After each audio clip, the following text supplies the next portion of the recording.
Great रैंच morning sir, process अपन समझून घेतोय। पहिली प्रोसेस आहे जैसे हमारी जड़ी बूटी आती है उनको बॉइलिंग करके उनके अंदर ट्रांसफ़र कर लेते हैं, कजीटे वगैरह सब। तो उनके अलावा हम ड्रमों में डाल लेते हैं।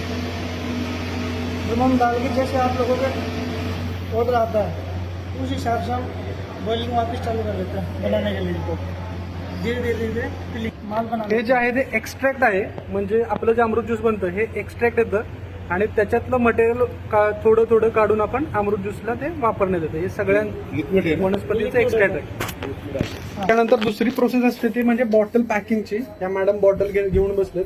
ही आपली रियांशची बॉटल आहे सध्याची। त्या रियांशच्या बॉटलवर आपला लोगो पण आहे, जे की मी दाखवू नाही शकत आहे सध्या। ठीक आहे। नेक्स्ट प्रोसेस आपली असते ती म्हणजे इथं बॉटल सगळ्या एका ठिकाणी येतात। त्याच्यानंतर इथं आपल्या रियांश अमृत ज्यूस इथं या मशीनमध्ये फिल केलं जातं। या मशीनमध्ये फिल होतं बघा।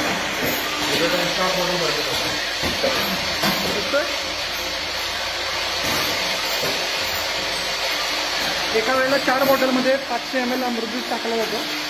त्याच्यानंतर पुढची प्रोसेस आहे ती आहे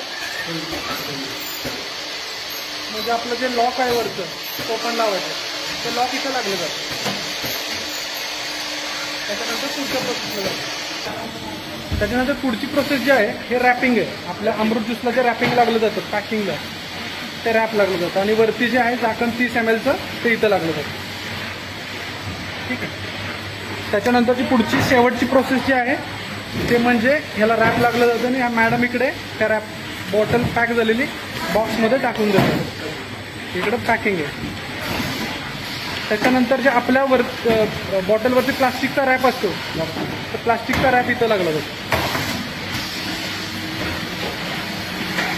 आणि या हिटिंग मशीनमध्ये ते कंप्रेस होऊन फायनल प्रोडक्ट आपलं बनलं जातं।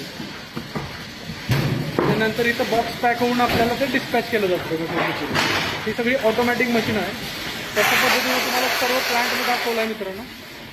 इथं सध्या इथं मी गोरख सर आहेत,